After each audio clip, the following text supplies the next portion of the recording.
नमस्कार। स्वागत है आपका हमारे चैनल आयुर्वेदिक स्कॉलर वैद्य में। जैसा कि हमने पिछली कुछ वीडियोज़ में बात की है यहाँ पर त्रिदोष की। त्रिदोष में हमने देखा कि शारीरिक दोष, मानसिक दोष कैसे होते हैं। वहीं पे हमने शारीरिक दोष में सबसे पहले वात दोष की बात की और अब हम दूसरा जो देखेंगे वो हमारा पित्त दोष होगा। अच्छा, हमने पहले वाली वीडियोज़ में भी बताया कि हम जो पढ़ रहे हैं वो हम एग्ज़ाम ओरिएंटेड होकर पढ़ रहे हैं कि एग्ज़ाम में अगर क्वेश्चन आता है तो हमें किस तरह से उसको अप्रोच करना है। तो वात दोष को हमने देखा क्योंकि वात दोष 10 नंबर में आता है, तो उसे हमें कैसे अप्रोच करना है। उसी तरह से हम पित्त दोष को देखेंगे कि अगर ये 10 नंबर में आता है तो हमें इसे कैसे अप्रोच करना है, कैसे लिखना है ताकि हमें नंबर अच्छे मिलें। ठीक है, तो सबसे पहले तो हम यहाँ देखें कि जो पित्त दोष है, पित्त दोष में की पॉइंट्स क्या होंगे। तो की पॉइंट्स की हम हर एक वीडियो में बात कर रहे हैं क्योंकि ये पॉइंट्स अगर हमें याद रहेंगे तो हमें लिखने में आसानी होगी, हम भूलेंगे नहीं कि हमें क्या क्या लिखना है। ठीक है, तो इसमें सबसे पहले हम क्या देखेंगे, निरुक्ति। तो निरुक्ति क्या है पित्त दोष की। पित्त दोष की एक निरुक्ति आती है तप संताप धातु से ये उत्पन्न होता है।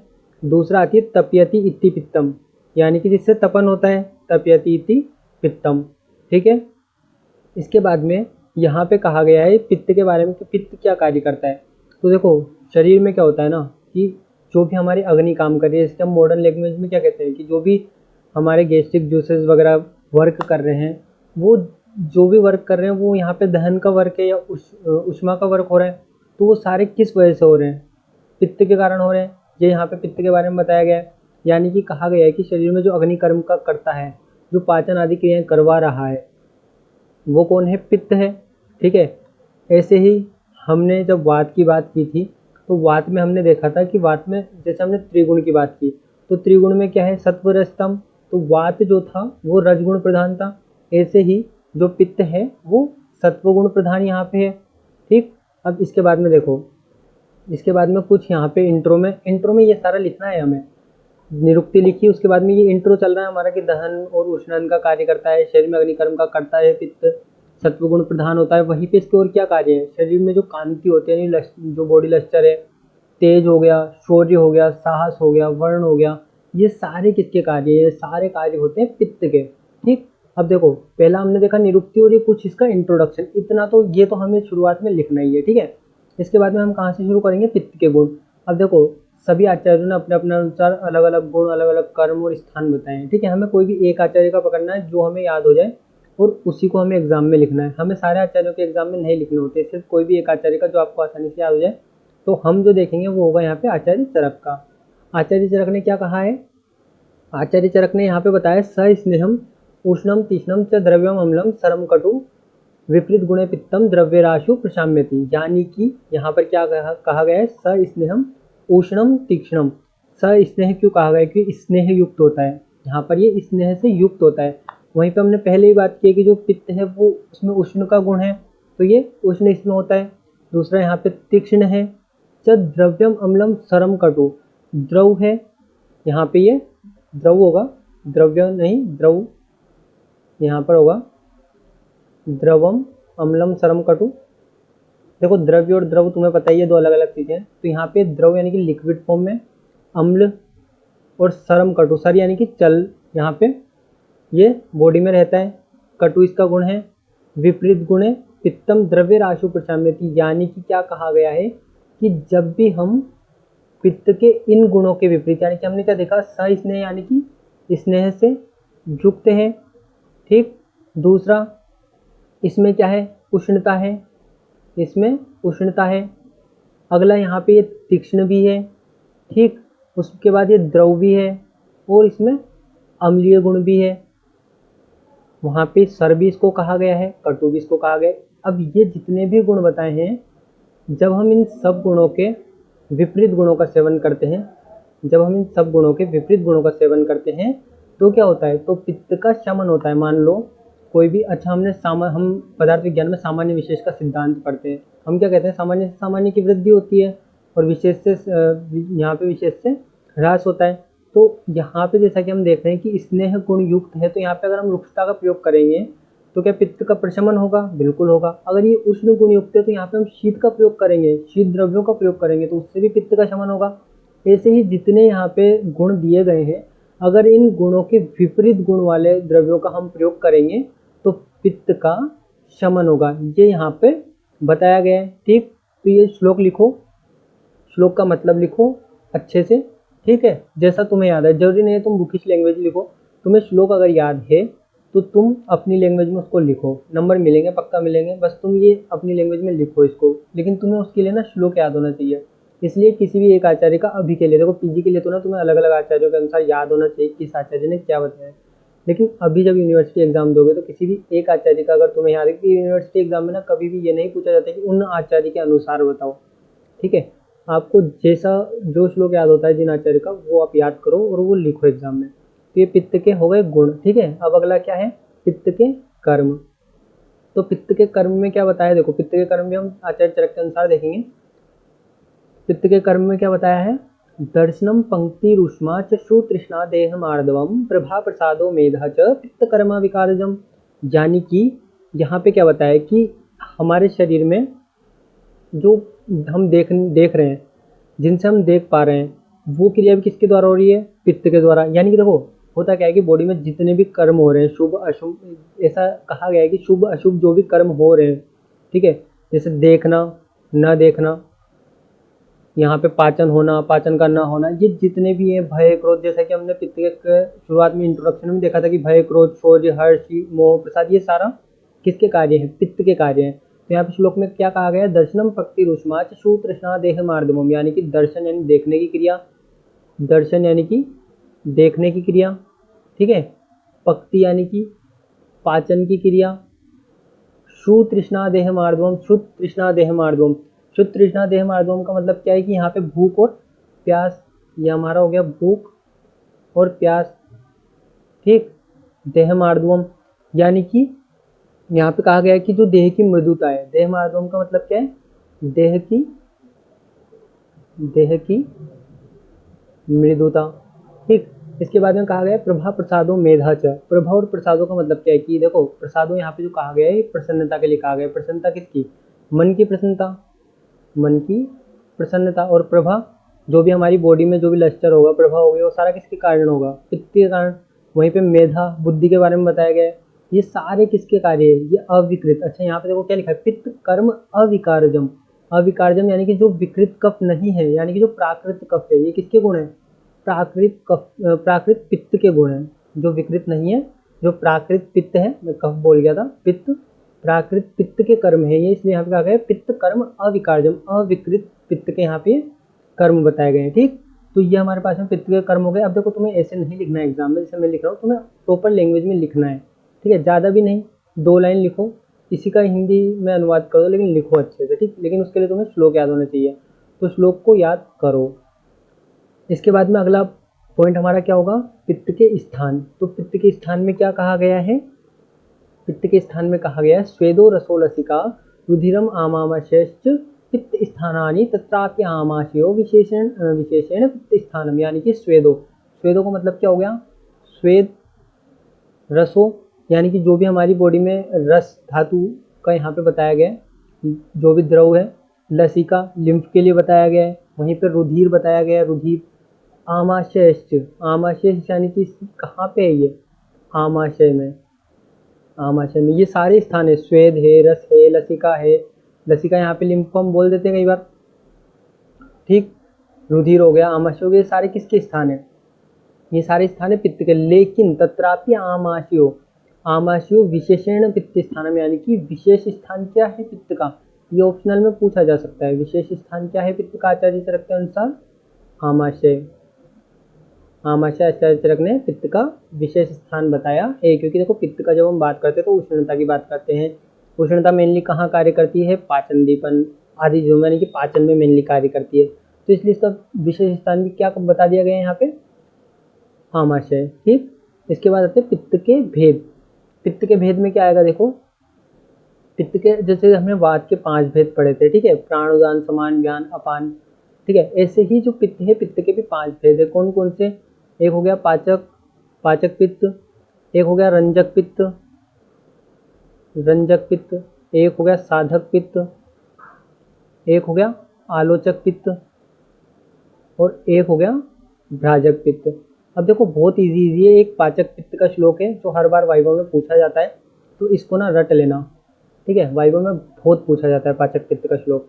अगर तुम्हें याद है, तुम्हें नहीं भी कई बार क्या होता है वाइवा में बहुत सारी चीज़ नहीं आ रही होती है, तो तुम्हें अगर कहा जाता है ना कोई श्लोक सुना दो, तो तुम अगर ये श्लोक सुना दोगे ना बच जाओगे। तो इसलिए इस श्लोक को रट लो, थोड़ा टाइम लगेगा तोड़ तोड़ के, लेकिन याद हो जाएगा। तो चले देखो क्या कहा है। पाचक पित्त की सबसे पहले हम बात करेंगे। 5 प्रकार के पित्त बताए गए हैं, उसमें सबसे पहला कौन सा है? पाचक पित्त। पाचक पित्त में क्या कहा गया है? तच्च अदृष्ट हेतुकेन विशेषेण पक्वामाशय मध्यस्थम पित्तम। ठीक है, एक बार तो इतना याद रख लो, तच्च अदृष्ट हेतुकेन विशेषेण पक्वामाशय मध्यस्थम पित्तम।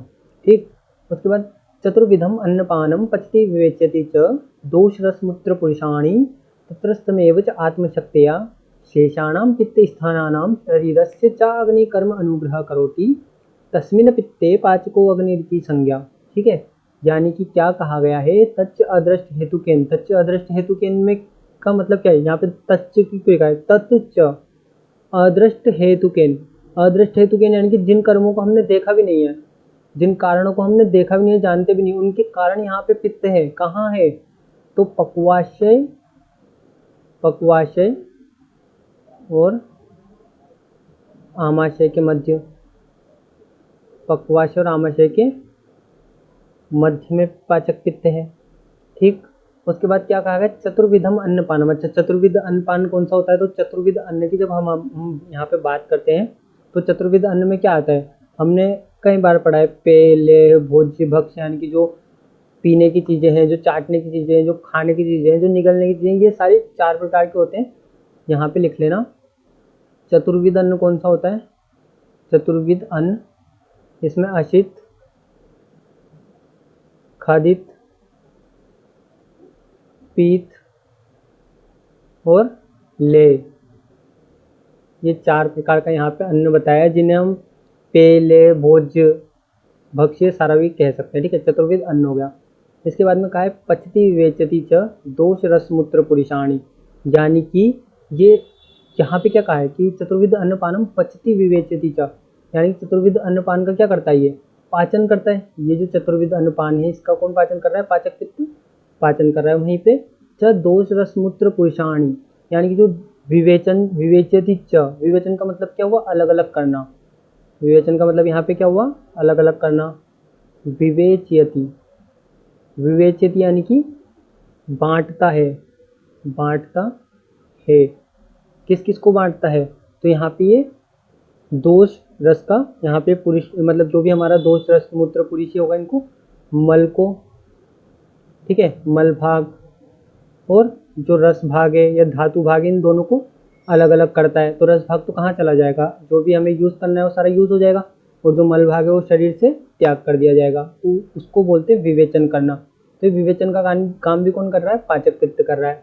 ठीक, इसके बाद कहा गया तत्रस्थमेव च आत्मशक्तिया शेषाणाम। तत्रस्थमेव च आत्मशक्तिया का मतलब क्या हुआ? कि इसकी खुद की जो क्षमता है, च आत्मशक्तिया, आत्मशक्तिया का मतलब क्या हुआ? स्वयं की जो क्षमता है पाचक पित्त की, स्वयं की क्षमता, उस क्षमता से ये शेष जितने भी स्थान पे जो भी पित्त है, उन सबको क्या करता है? कंट्रोल करता है। ठीक है, जितने भी शेष पित्त हैं उनको सामर्थ्य प्रदान करता है, उनको कंट्रोल करता है। ठीक, ये हो गया हमारे पास में। इसके बाद क्या कहा है? तस्मिन् पित्ते पाचको अग्निरिति संज्ञा, यानी कि उसी पित्त को पाचक अग्नि की संज्ञा दी गई है। यानी कि एक बार और हम देखें तो तच्च अदृष्ट हेतुकेन विशेषण पक्वामाशय मध्यस्थम पित्तम, यानी कि वो पित्त पक्वाशय और आमाशय के मध्य रहता है, अदृष्ट हेतुवश। चतुर्विध अन्नपान का ये पाचन करता है। ठीक, और दोष रस मूत्र पुरुष को ये अलग अलग करता है। तत्रस्थ में उच्च आत्मशक्तियाँ, यानी कि अपने सामर्थ्य से, ठीक है, अपने सामर्थ्य से बाकी जितने भी पित्त हैं उनको सामर्थ्य प्रदान करता है। और इसके बाद में कहा गया इसी पित्त को पाचक अग्नि की संज्ञा दी गई। अगर देखो तुम इस जैसे मैं लिख रहा हूँ ना यहाँ पे, तुम इस तरह से भी लिख दोगे ना तो भी चल जाएगा, बस तुम्हें लिखना है फ्लो चार्ट। ये अपन ना एक फ्लो चार्ट की तरफ यहाँ पे फॉर्म किया है, तो तुम इस तरह से भी लिखोगे ना एग्जाम में तो भी चल जाएगा। क्या? यहाँ पे जितने भी शेष पित्त हैं, शेष, क्योंकि देखो एग्जाम में ना तुम पॉइंट वाइज लिखोगे ना तो ज़्यादा इम्पेक्ट पड़ता है। कभी भी ना कहानी मत लिखो एग्ज़ाम में। एग्ज़ाम में इस तरह से या तो फ्लो चार्ट बना के, ठीक है, या फिर पॉइंट वाइज ऐसे लिखोगे तो ज़्यादा इम्पैक्ट पड़ता है, पढ़ने में भी आसानी देती है टीचर्स को, पढ़ने में आसानी रहेगी तो ज़्यादा अच्छे से नंबर दे पाएंगे। तो इस तरह से तुम तोड़ तोड़ के भी लिख सकते हो, चलेगा। ठीक, तो ये हमारे पास में क्या हो गया, पाचक पित्त हो गया। ठीक, नेक्स्ट चले, नेक्स्ट हमारे पास में रंजक पित्त। रंजक पित्त के लिए देखो श्लोक की ये रेफरेंस भी याद रखना, पहला हमने सुश्रुत सूत्र स्थान से लिया कि मुझे ये वाला श्लोक ना ज़्यादा सही लगता है, तो यहाँ पे ये सुश्रुत सूत्र स्थान का श्लोक, अगले जितने भी हैं आगे बाकी पित्त के वो रंजक मतलब वो सारे अष्टांग हृदय के हैं। क्योंकि देखो जो इजी चीज़ लगे ना जहाँ से वो उठाओ पहले, अभी एग्ज़ाम पर पास करना है, समझना तो हमें है ही सही, लेकिन हमें एग्ज़ाम भी तो पास करना है, तो उसके लिए हमें इजी चीज़ देखनी है जो हम लिख पाएँ एग्ज़ाम में। ठीक है, तो ये रंजक पित्त हमारे पास में हो गया। रंजक पित्त का श्लोक अष्टांग हृदय से हमने लिया है।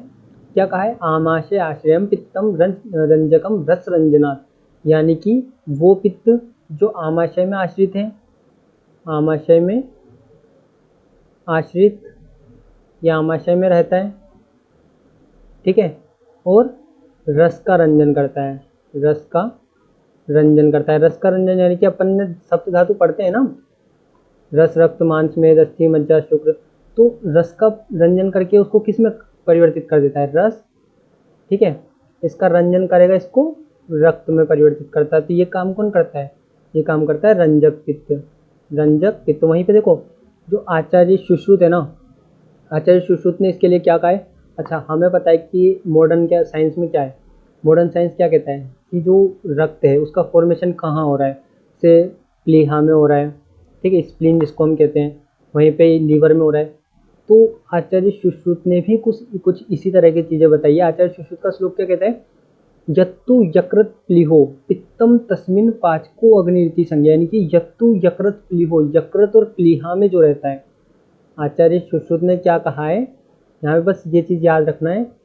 सुश्रुत ने क्या कहा है कि यकृत यानी कि लीवर और प्लीहा यानी कि स्प्लीन, ये दो स्थान बताए हैं किसके, रंजक पित्त के। और किसका रंजन करते हैं, रस धातु का रंजन करेंगे और रस धातु को रक्त में परिवर्तित करेंगे। तो ये वाली चीज़ क्लियर है। ठीक, हमारा ये रंजक पित्त हो गया। पाचक पित्त हमने देख लिया। पाचक पित्त जैसे श्लोक, देखो श्लोक लिखते हो, इसकी हिंदी वाली थोड़ी कम भी लिख पाओगे ना और श्लोक तुम्हारा सही है तो भी काफ़ी इम्पेक्ट पड़ेगा, बस तुम श्लोक को अच्छे से याद कर लो। ठीक है, इसके बाद हमारा आता है साधक पित्त। तो साधक पित्त भी हमारा अष्टांग हृदय से लिया हुआ श्लोक है। बुद्धि मेधा अभिमान आधेय अभिप्रेतार्थ साधनात् साधकम हृदगतम पित्तम। सबसे पहले तो ये देखो कि इसका स्थान कहाँ है। तो अपन ने किसका श्लोक लिया है, ये अष्टांग हृदय का श्लोक लिया है। अब देखो क्या कहा है, साधकम हृदगतम पित्तम, तो स्थान क्या है इसका, स्थान हो गया हृदय, हृदय इसका स्थान हो गया। ठीक, इसके बाद में क्या कहा है, बुद्धि मेधा अभिमान यानी कि जो अहंकार है, ये सारी जो चीज़ें हैं, ठीक है, इन सबको कौन कंट्रोल करता है, इन सबको कंट्रोल करता है साधक पित्त, यानी कि बुद्धि मेधा अभिमान अभिमान आदि, इन सभी को कौन कंट्रोल करता है, कंट्रोल्ड बाय साधक पित्त। यानी कि कौन नियंत्रित करता है इनको, नियंत्रण कौन करता है इनका, साधक पित्त नियंत्रण करता है।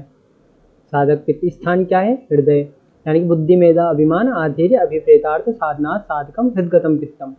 ठीक, तो ये साधक पित्त हमारा हो गया। इसके बाद आता है आलोचक पित्त। तो आलोचक पित्त में क्या कहा गया है, ये भी अष्टांग हृदय का श्लोक है। रूप आलोचनतः स्मृतम दृक् स्तम आलोचकम, यानी कि ये जो आलोचक पित्त है, आलोचक पित्त क्या करता है, ये हमारे नेत्रों में रहता है, यानी कि जो भी दृष्टि की हम बात करें, दृष्टि या नेत्र, इसका स्थान हो गया।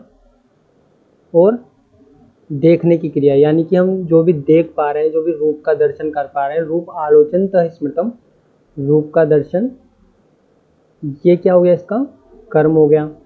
ठीक है, तो ये हो गया हमारा आलोचक पित्त के बारे में। रूप आलोचनतः स्मृतम दृक् स्तम आलोचकम, यानी कि दृष्टि या नेत्र में इसका स्थान है और रूप का ये दर्शन करता है, यानी चीज़ों का दर्शन करता है। देखने की क्रिया आलोचक पित्त के द्वारा होती है।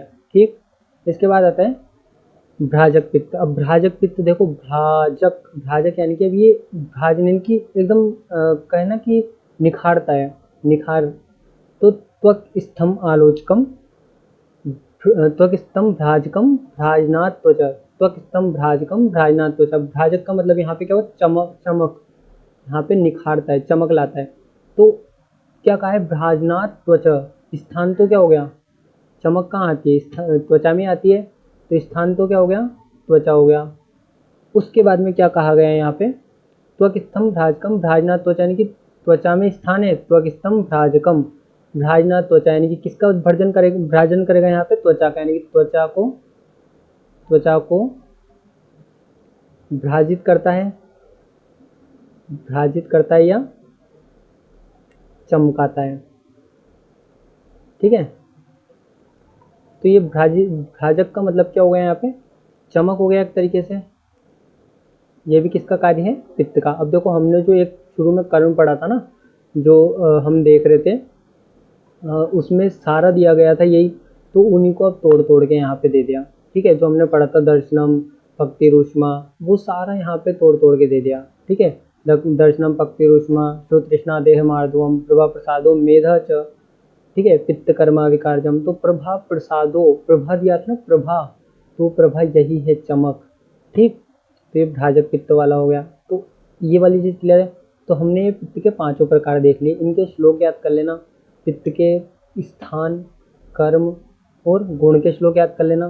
ठीक, इसके बाद जो लिखना है हमें, अगला हमारे पास में आता है पित्त क्षय के लक्षण। पित्त क्षय के लक्षण क्या है, पित्त क्षय, अब देखो समझने वाली चीज़ है, पित्त क्षय मंदोष्मा अग्निका निष्प्रभत्वम च, यानी कि पित्त के क्षय होने से क्या होगा, हम क्या कहते हैं कि उष्मा यानी कि अग्नि का कार्य कर रहा है।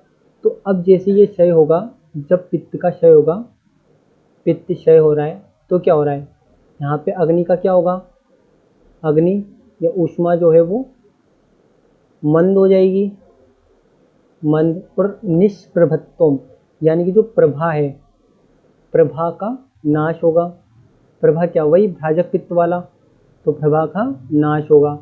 ये कार्य कब होगा, जब पित्त, हमने जब पित्त के जो सामान्य कर्म पढ़े हैं, अब जब पित्त का क्षय होगा तो उन सामान्य कर्मों का भी क्षय होगा। तो ये उसी तरह से आप कहा गया पित्त क्षय मंदोष्माग्निका निष्प्रभत्वम च, मंद होगी ऊष्मा या अग्नि भी, और निष्प्रभत्वम यानी कि प्रभा का भी यहाँ पे नाश होता है। ठीक, ये वाली चीज़ क्लियर है। इसके बाद में अगला आता है पित्त वृद्धि के लक्षण।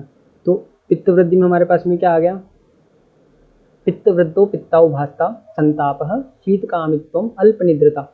पित्त वृद्धो पित्ताउभासता, यानी कि पित्त की वृद्धि होने पे जो शरीर है, शरीर में पीलापन आएगा, शरीर में पीलापन।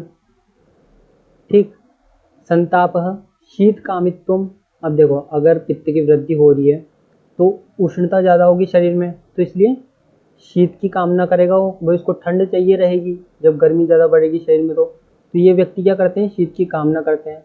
अल्प निद्रता, निद्रा क्या हो जाएगी, अल्प निद्रा आएगी। उसके बाद में उसको कैसे लक्षण होंगे, अब शरीर में ऊष्मा बढ़ रही है तो मूर्छा के लक्षण आएंगे, बल की हानि होगी, और जो इंद्रियां हैं, इंद्रियों की दुर्बलता होगी। यहाँ पे ये इंद्रियों की दुर्बलता। उसके बाद में पीत वीण मूत्र नेतृत्वम च, यानी कि जो विष्ठा है, जो मल है, वो मूत्र और नेत्र, इन सब में क्या हो जाएगा, पीलापन हो जाएगा, इनमें क्या हो जाएगा, पीलापन हो जाएगा। ठीक है, तो यहाँ पे ये पित्त वृद्धि के लक्षण बताए गए, पित्त वृद्धो पित्ताउभासता संतापः शीतकामित्वम अल्पनिद्रता मूर्छा बलहानिरेन्द्रिय दौर्बल्यम पीत वीणमूत्र नेतृत्वम च। ठीक है, तो इसका हमने मतलब देख लिया। अब देखो यहाँ पे हमें जो भी श्लोक हमने पढ़े हैं, अगर तुम इतना भी याद कर लोगे, उनकी हिंदी भली तुम प्रॉपर ना लिख पाओ, हिंदी भली एक बार के लिए मान लेते हैं कि प्रॉपर नहीं लिखने में आती है कई बार, तो श्लोक की तो देखो रिदम है, श्लोक रिदम में याद हो जाएंगे, हिंदी कम भी लिख पाओगे, लेकिन तुमने श्लोक परफेक्टली लिख दिया ना, उसकी हिंदी भली टूटी फूटी भी लिख दी तो नंबर पूरे मिलते हैं उसके, क्यों, क्योंकि तुम्हें श्लोक तो पता ही है ना। हिंदी नहीं आती है लिखने में कई बार, लिखी मीनिंग भी कई बार पूरा नहीं एकदम से आ पाता है, लेकिन श्लोक तुमने अगर परफेक्टली लिखा है तो नंबर अच्छे खासे मिलेंगे। इसलिए श्लोक पे बिल्कुल एकदम स्पेशल एम्फेसिस दो, श्लोक को अच्छे से याद करो, श्लोक अगर याद रहेंगे तो लिखने में भी आसानी रहेगी और भूलोगे कम एग्जाम के अंदर। ठीक है, तो जितने यहाँ पे श्लोक लिखे हैं, इन श्लोक को भी सिर्फ याद कर लोगे तो भी अपना काम चल जाएगा। और ये की पॉइंट्स मेनली याद रखना, निरुक्ति लिखनी है सबसे पहले, और ये जो हल्का सा हमने इंट्रोडक्शन यहाँ पे दिखाया है ये लिखना है, कर्म, स्थान, फिर भेद, क्षय और वृद्धि, इतने पॉइंट हमें सिर्फ एग्जाम के अंदर कवर करने हैं। उसी में हमें अच्छे खासा नहीं, 10 नंबर का क्वेश्चन है और तुमने अच्छे लिख दिया तो 7 से 8 नंबर आराम से मिलेंगे चिल मार के। ठीक है, तो ये वाली चीज़ क्लियर है। तो अब नेक्स्ट हमारा कब पे वीडियो होगा। धन्यवाद।